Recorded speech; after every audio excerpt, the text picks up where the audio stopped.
Ça, je veux le dire. Que ça plaise à certaines personnes ou pas, je m'en fous. Je le dis quand même pour que ça soit entendu. Vous savez, dans la vie, quand on vit dans un pays des Européens, on s'adapte à l'Europe. Cette histoire-là, ça aurait été une jeune fille israélite, ça n'allait pas rester comme ça. Ça aurait été une jeune fille française, ça n'allait pas rester comme ça. Pourquoi aujourd'hui? Parce que c'est une jeune fille ivoirienne. Regardez en plus, vous voyez au fait, ce qui vraiment choque la population, ce qui choque les gens, c'est qu'on est obligé de faire des panels pour commander des sous, pour envoyer la dépouille de cette fille en Afrique. Mais quand on arrive dans un pays, on essaie de trouver des assurances, on essaie de s'intégrer, on essaie de faire beaucoup de choses. Ça ne dérange personne de cotiser. Au contraire, ça ferait plaisir de retrouver, ça ferait plaisir d'envoyer la dépouille de cette jeune fille à sa famille en Afrique. Mais il y a des manières quand même. Aujourd'hui, l'oncle ou la tante de Hadja qui est en France ici, pourquoi ils sont pas allés voir un avocat? Pourquoi ils sont pas allés voir un avocat pour pouvoir contre-attaquer, pour demander des questions, pour pouvoir qu'on donne réponse à leurs questions? C'est triste d'en arriver là. Honnêtement, c'est vraiment triste d'en arriver là. Moi, ça me dérange pas de donner ma participation. Mais il y a des manières. En tant qu'Africain, on doit quand même réfléchir à certaines choses avant de poser des actes. C'est important. Vous pensez que vraiment, il y a des gens qui vont vous donner 2 euros, 3 euros, 4 euros. Vous pensez que vraiment aujourd'hui, à l'heure d'aujourd'hui, à la situation d'aujourd'hui, les gens, ils sont prêts. Les gens sont venus écouter l'histoire. Vous pensez que les gens sont prêts de faire des PayPal pour des conneries comme ça? En voyant les snaps de la fille, en voyant les snaps du gars? Mais les gens sont choqués. Tout le monde a des soucis aussi. Faut pas oublier ce côté-là. Faut vraiment pas oublier ce côté-là. Ça fait de la peine. Tu es une belle fille comme ça, tu arrives en France, tu es l'espoir de ta mère, tu te mets avec des gars qui te tabassent jour et nuit. Regarde où on en arrive. On est obligé de cotiser. Si on avait dit à la jeune fille il y a 15 mois que ils vont cotiser pour envoyer ta dépouille, elle n'allait pas croire. Ça fait pitié, réveillez-vous quand même. Réveillez-vous un tout petit peu. C'est vraiment triste. Où sont les parents de Hadja? Pourquoi les parents d'Hadja n'ont pas été invités sur BFM TV pour donner leur version? Ça fait de la peine. Une femme qui avait des sacs Dior, d'après elle, des sacs Chanel, des sacs Hermès, on est obligé de cotiser pour envoyer ta dépouille en Afrique, c'est triste. En tant que femme, ça fait pitié. Quand Coach Amon lorsque la coach Amon Chic fait des émissions, vous êtes où? Elle donne des conseils jour et nuit, vous êtes où? Ça fait de la peine quand même. Au bout d'un moment, il faut se réveiller. C'est facile de dire oui, toute personne qui monte sur le panel, je veux que tu donnes le PayPal. Mais ma chérie, attends, détends-toi un peu, déstresse un peu, bois un peu d'eau. Il y a des choses qui se disent pas quand même. Il y a une manière. Laisse l'histoire de Hadja toucher le cœur des gens qui viennent légèrement vers vous. C'est pas une obligation. Les PayPal, oui, ça fait plaisir de participer, mais c'est pas une obligation, ma chérie. Il y a une manière quand même de communiquer avec les gens. Nous, on vous écoute, c'est vrai, on va donner, mais il y a une manière quand même de demander l'aide. C'est pas comme ça. Toute personne qui monte sur le panel, faut que tu déposes le PayPal et puis tu t'en vas. Non, ma chérie, c'est pas comme ça. La France, c'est un pays de choix. C'est un pays de liberté. Tu décides avec qui tu veux vivre. Tu décides. Vous savez tout, en tant que femme, sur le continent français, ça fait pitié. Madame, excusez-moi. Désolée si vous avez été choquée par la manière. Désolée.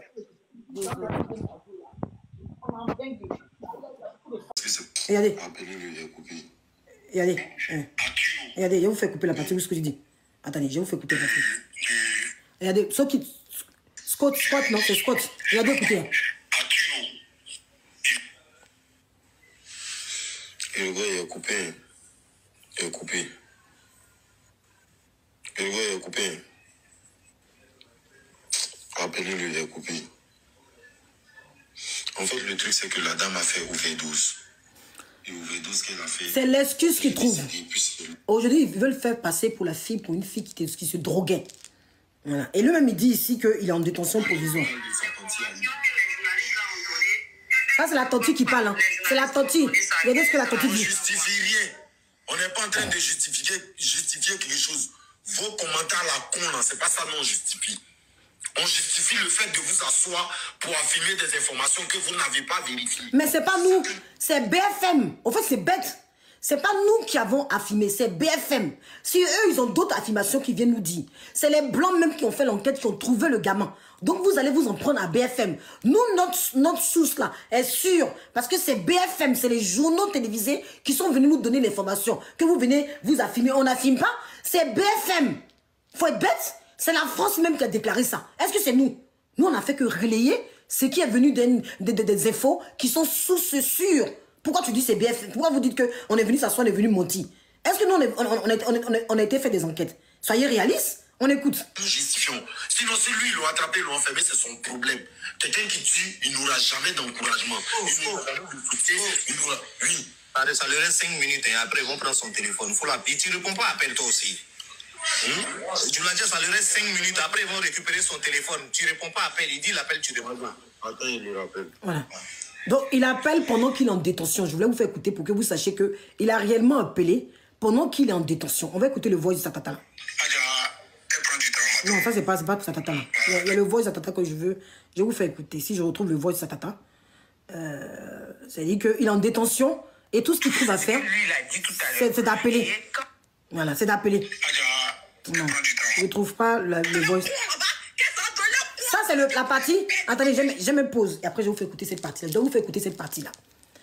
Il était en détention. Il n'avait que 5 minutes. Vous comprenez? Il est en détention, pas pour... Il était libéré pour cette histoire. Ils ont trouvé qu'il n'est pas condamnable. On a trouvé qu'il n'est pas condamnable. La tante aussi, merci pour les cadeaux. On partage, on sécurise le live, s'il vous plaît. Parce que si on parle fort, il faut que le live soit sécurisé pour pas qu'on nous coupe le live.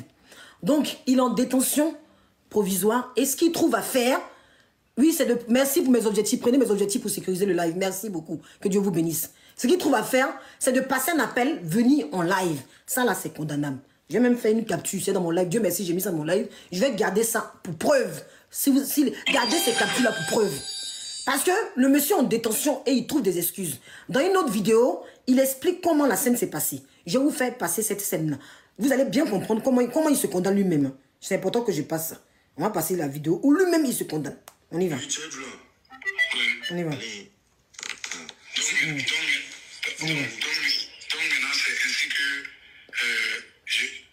moi et puis l'autre poignée vers moi, elle aussi. On va écouter, voilà. Je mets la porte sur moi. Voilà, on va écouter, voilà, excusez-moi.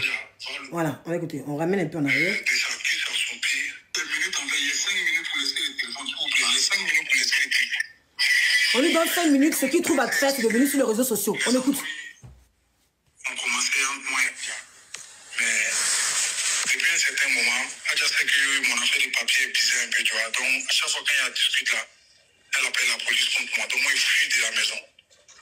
Donc, depuis 10 jours comme ça... Donc c'est pas la première fois qu'il a barre. Il vient d'avouer. Ce live-là, il faut enregistrer. Scotty pense qu'il veut l'aider, mais il faut enregistrer ce live-là. Enregistrer ce live-là. Que la famille enregistre ce live-là. Il dit, c'est pas la première fois que ça se passe. Il vient d'avouer qu'elle a déjà appelé la police plusieurs fois contre lui. On y va, on écoute. Elle est malade, son pied est gravement enflé. Des acquis sur son pied, c'est enflé. Mais comme Adja n'a pas de papier, donc elle n'a pas de carte vitale. Donc elle a pu... Vous comprenez, elle n'a pas de papier, mais elle n'a pas trouvé nécessaire. Elle ne sait pas qu'ici en France, là, elle n'a pas été voir les associations. Elle a un fils. Elle n'a pas été se renseigner pour savoir que même quand tu n'as pas de papier, tu as le droit à une carte. Une carte avec laquelle tu peux te faire soigner. On y va, continue.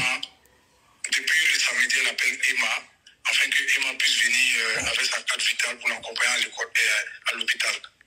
Donc Emma n'est jamais venue. Elle me merci. Adja n'a jamais pris le sérieux d'aller à l'hôpital et tout ça là, tu vois. Quand je lui dis, Adja, va à l'hôpital, regarde ton pied, ça gonfle toujours. Elle me dit, non, t'inquiète, il y a rendez-vous à 16h, il y a rendez-vous à 17h. Elle va tout trouver quelque chose à dire. Donc après, on est tous des adultes. Donc c'est ainsi que, quand il s'est embrouillé Adja, le fait de boiter sur son pied, elle essaie de fermer la porte sur moi parce qu'elle a déjà appelé la police. Donc, elle était dehors, c'est-à-dire devant la porte, moi j'étais à l'intérieur. Donc, l'idée c'était quoi?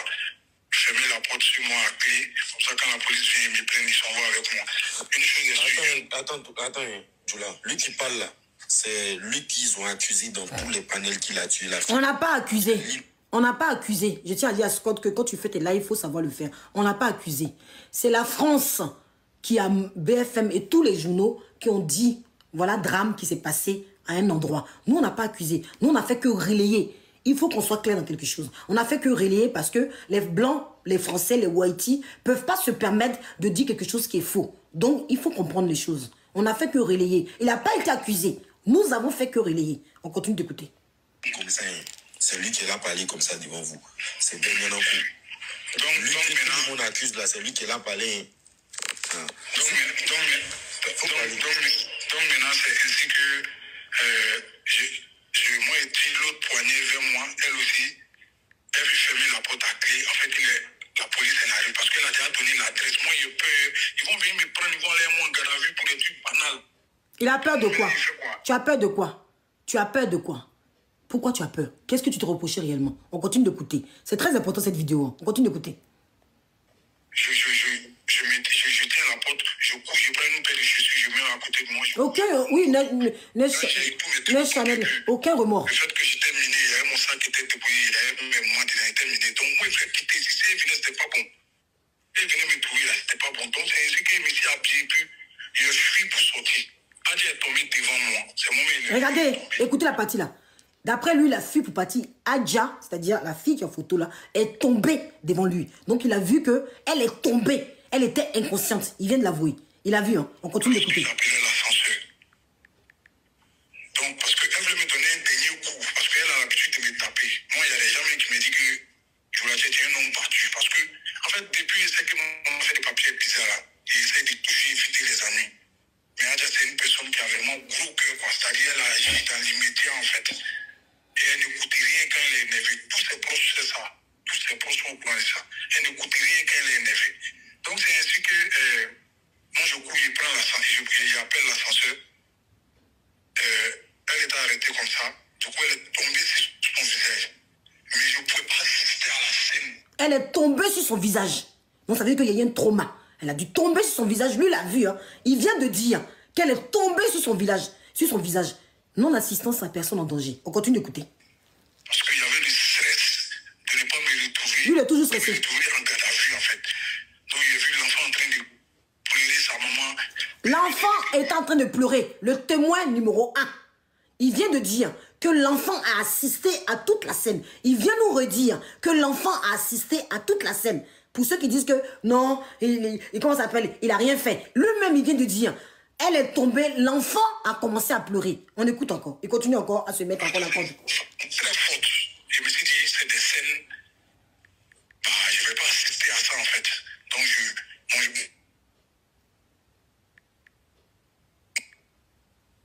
Pourquoi ça coupe? Vous entendez? Il dit l'enfant n'a pas assisté à ça. Donc du coup, là il n'y a plus de bruit. On va décortiquer. Donc vous voyez que l'enfant est le témoin numéro 1. L'enfant était présent sur la scène. Comme BFM nous a dit, il n'y a pas de mensonge. L'enfant était là. Il n'y a aucun mensonge. On nous a dit que l'enfant était présent. L'enfant de 5 ans était présent pendant cette violence. Lui-même, il vient de dire que ça fait plusieurs fois qu'elle porte plainte. Ça fait plusieurs fois. Elle-même porte plainte, elle va retirer. Elle porte plainte, elle va retirer. Et cette fois-ci, lui, il dit qu'il était homme battu. Mais si vous deux vous battez, que ça va pas dans le couple, on se sépare. La logique voudrait qu'on se sépare.